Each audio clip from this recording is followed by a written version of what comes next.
Hey YouTube, it's Wayne River Tibbs. It's such a funny name. I feel better already. Like, oh my god, I love this platform so much. I'm gonna try not to be too crazy because I am like a complete ball of emotions right now. Like, I am first really worried and upset about the direction of our country. Like the level of violence and political drama, and even just like I'm walking around going to the grocery store and talking to people, and it's just that don't feel the same. Like, since the Trump era has begun, it's just like, the funniest thing, I went to I get food stamps, because like when I work, I get like maybe like $30 in food stamps. But if I'm not working, like right now, I don't have any transportation. I don't have a steady place to live since my car accident. I've only been in Maryland for 2 months, and I've put in applications. I even inquired about the jobs, but I'm not in a position to take a job now because I have no stability. I'm working on that, or I'm praying for that. There's nothing really I can do. Anyway, if you see the other video, you know that with the drilly with that though, you know.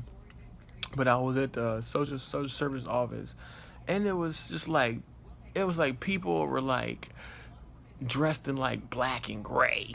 It was like drab as hell, and like everybody was just like down in the dumps, and I had smoked some pot earlier that day, so I didn't mean to go to socials, but I was like, I had to get it done today. And I was like, God damn, this is like goddamn some ghost shit. Like it felt like, I'm like, this is like ghostly. Like people are like has the life drained out of them. And I'm like, damn, man, like, and I'm like, I don't know if America's gonna recover from this. Like, oh well, when we get through this part, it's just going to magically go up or whatever. I just get I just get more and more upset and more worried. And I attribute some of that to not mental instability, because I'm fine, I'm good. It's more like anxiety, and also like every day is something new. Like Facebook. I'm like, you just goddamn fucked up Facebook now. That's why I'm on here, because they were like, Facebook Live ain't working. Because before I started doing this YouTube channel, which I'm really happy to do, I was a regular on Facebook Live. But even the things that they're saying about Facebook is true. It's just sad. And I'm still just like, these mass shootings are not okay. They're alarming.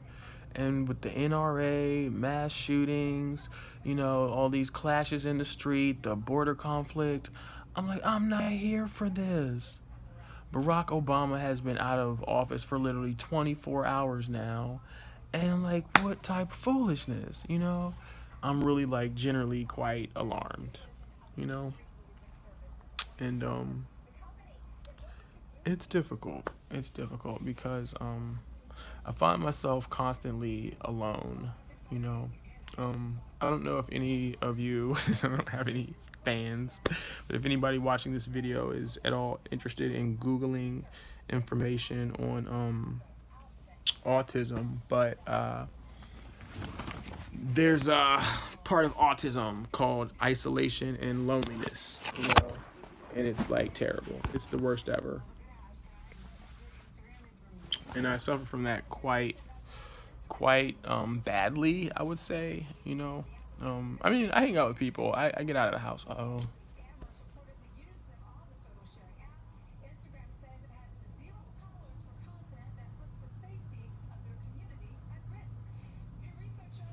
They're talking about oh, yeah, you damn millennials. That's right, damn millennials. Oh. But anyway, and I guess in some ways I have to like, oh well, I feel comfortable, um,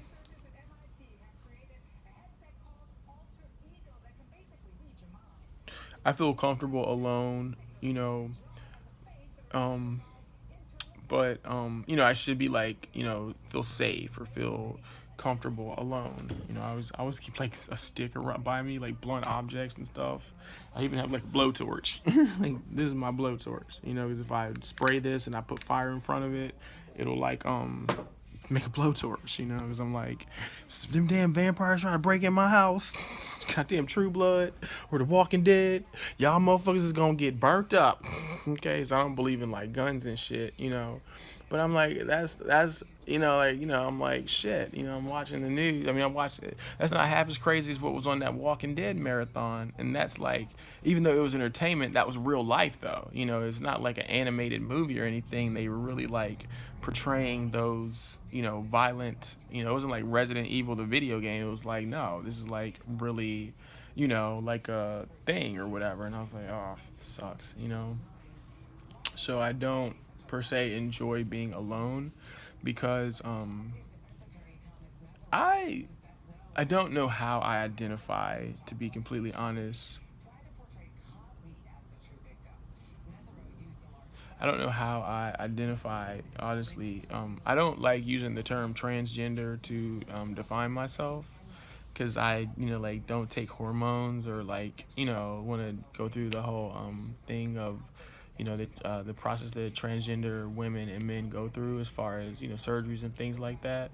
I wouldn't mind having boobs, to be completely honest. Like, I have a really funny body, I feel like, you know, but I always compare myself to like a masculine lesbian, you know, or they call it like a touch me not stud, you know, and I don't overemphasize it, you know, but I think in some ways, as an LGBT person, I know LGBT people are really into the pronouns, you know.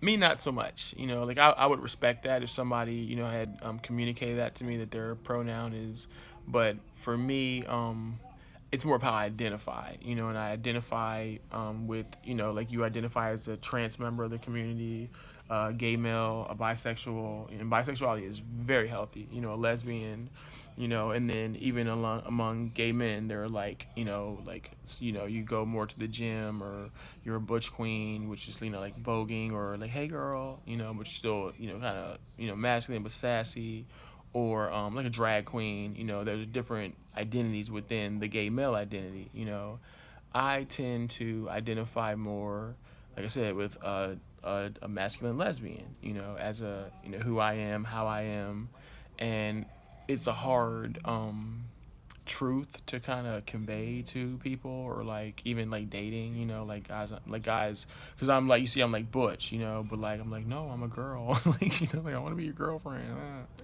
you know. And I don't think it's, you know, I mean, well, they don't mind, like guys I talk to, but I still haven't like addressed it or like, you know, had some kind of, you know. And I'm like, oh, it sucks. Like I hate, because I'm still in the closet, you know. Like I don't. Like maybe one day I'll like wear purple eyeshadow and like fingernail polish, or you know, like I'm growing my hair out. You know, I'm gonna grow my hair, like grow a man bun. Like I'm not cutting my hair anymore after this. Like I know it looks a wreck because like it's not as good as it should be, but it's growing, you know. But you know, they don't freaking blow up the planet, or like, you know, you don't run around, you know, the goddamn M16 rifles just like, you know, shooting up crowds of people and shit, you know. Then I'm gonna grow my hair long, and I'm gonna have like really long, you know, hair or whatever. And I don't think it particularly pertains to like a hey, hi, I'm feminine, I'm a girl, you know. That's how you speak, you know. But it's like my demeanor, you know, like I want to cook for my boyfriend, you know, like wash his drawers, you know, take a more feminine role in a relationship, but not say like, you know, like a girl, you know, like, you know, it's you know, because like a masculine lesbian is not, she's not a woman, you know. They just present like a dude, and a lot of times they don't do much, you know. They just, you know, don't really look right in dresses and stuff like that. It's just how they naturally kind of occur, you know. So that's been something I've been kind of, you know, and being as that, I kind of view myself as like a petite, like I'm like a, like, you know, like a Jada Pinkett, you know, girl. I'm like a petite little thing, you know. And I feel very I don't feel weak, you know. I think a certain level of vulnerability, I would guess, like I was, oh, I need a man to protect me. No, I just feel a little bit more secure, a little more safer, a little more like, oh, like whatever, And then by this guy being as though he would be like, oh yeah, you know what I mean, baby girl, I got you, ain't nobody gonna fuck with us, whatever.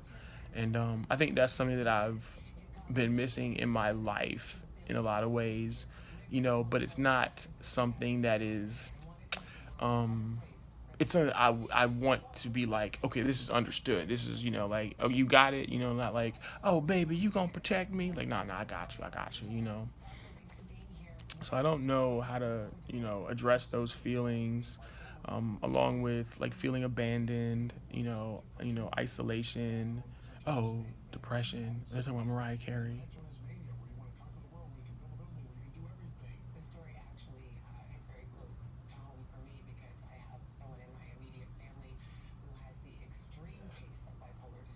uh, oh, my mom's like that. Yeah, my mom's manic depressive. Yeah.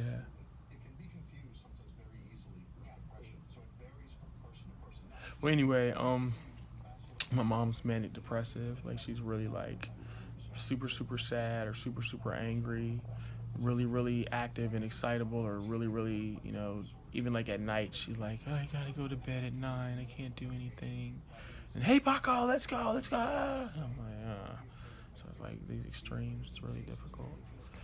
So yeah, so still kind of down, like, I just feel really bad, like people give me such a hard time, like, like, autism is difficult because people will deny that you're autistic, and then give you a hard time for it at the same time. So it's like, you dickhead, like fuck you, They'll, do mean girl antagonizing shit to make you have a meltdown, but then we like, what's wrong with you, And my biggest thing is I've been trying to educate people on autism. There's actually this video on YouTube. It's called, I think, My Autism and Me. It's about this pretty little girl in the United Kingdom. Hi, my name's Rosie, and I have autism. She's like, it's a really cool video.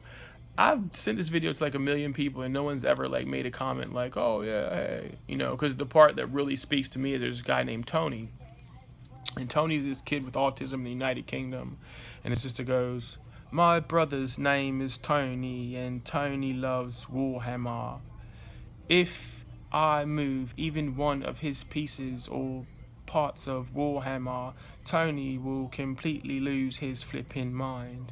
I know better. I know better. And then Tony's like, he's very socially awkward, and he's really concerned with Draculaura, Jane Doolittle's bracelets, Cupid's wings, Cedar's different hair, Gilda Goldstag, and a made to move hybrid of Gilda Goldstag, um, you know, uh, Pokemon, Final Fantasy characters. If I start talking about the X-Men, I'll try to tell one storyline and I'll end up like all the way over here and all the way over there. I have autism so bad, that, I don't think very clearly. When I first found out about autism, it was from Drake, from Degrassi, because on Degrassi they had a character and he was the cutest little mixed race guy.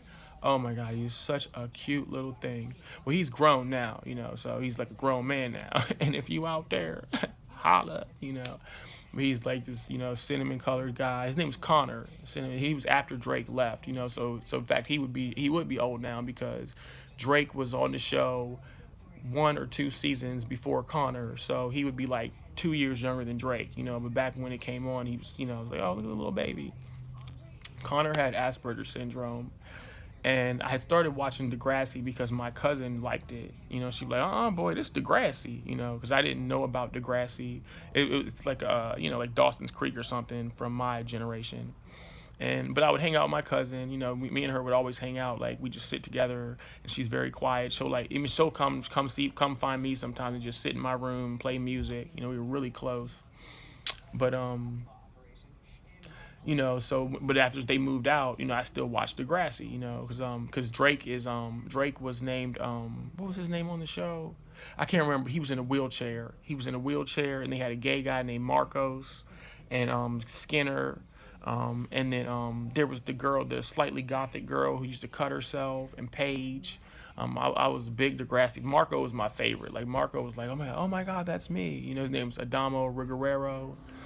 And then so when they went to college, the next freshman, senior, whatever, there was the girl Ali Bendari and Claire, and they had a friend who was this socially awkward, chubby mixed race guy, cinnamon colored, and his name was Connor. And I was kind of disappointed with the way they handled the story throughout the season, because after they did the initial autism episode, his autism kind of disappeared, and he just like he was a background character, not like, because like Drake was a regular character, Marco was a regular character, all of them had regular storylines, but his storyline faded really quickly, and then but it was crazy because he flipped the fuck out, like first let me show you. You see the lamp? You see the lamp? You see the lamp? You see the lamp?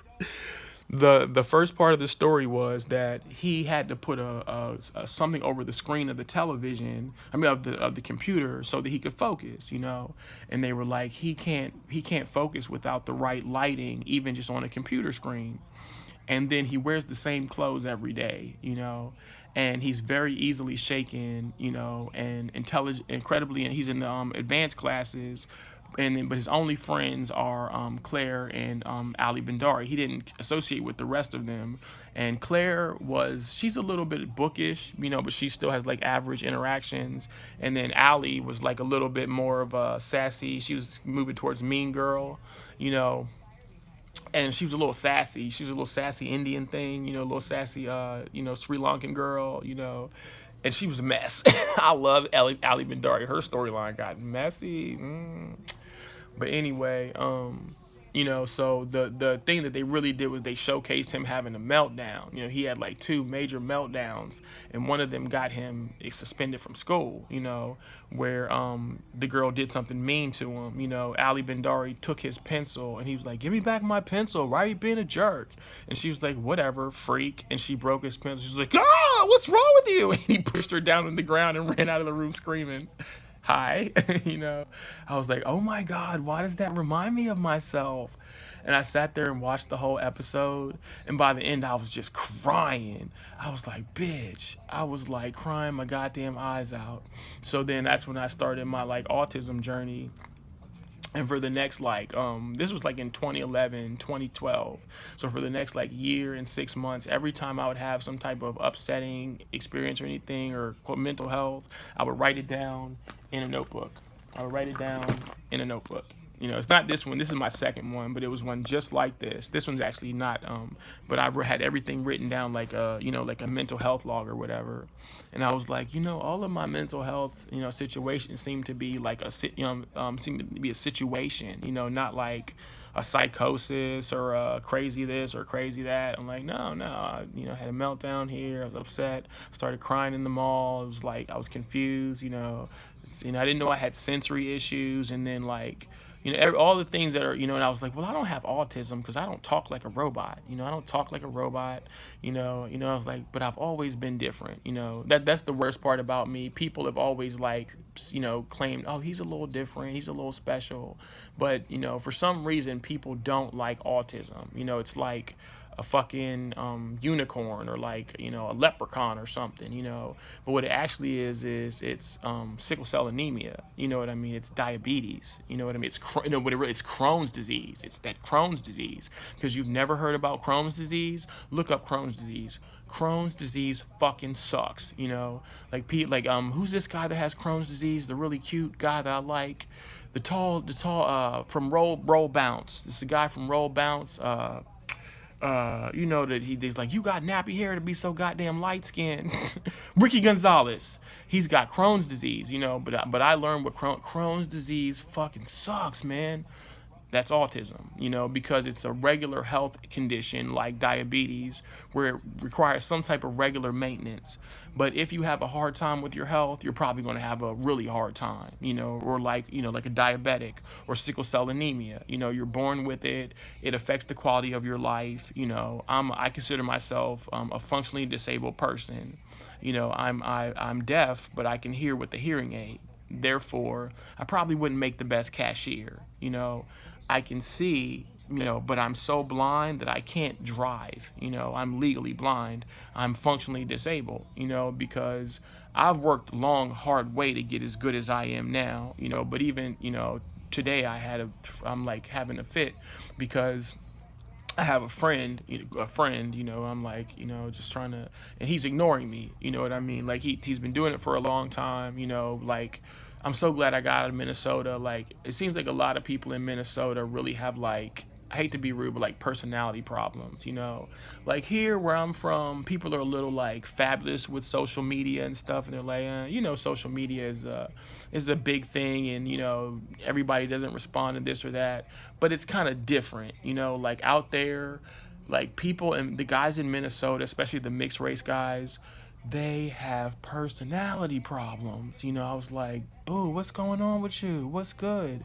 A lot of them really cannot hold a conversation past 5 minutes, if you try to, and they'll be like, oh no, hey, but then it's something that just doesn't quite compute, and I'm not from the Midwest, but I had a girlfriend and she was very similar, like something, I hate to throw shade at y'all, but something about the way that people conduct themselves or carry themselves in the Midwest would be like what we consider like, oh, you from North Carolina. You from North Carolina, you country as the day is long, you don't know nothing from nothing, like they call it like this, that's Versace, no, it's Versace, like, so, it was kind of difficult, and I'm being a mature person as far as like, I can't depend on this person to be my friend or to be something that I want or something that I need in my life. I can't.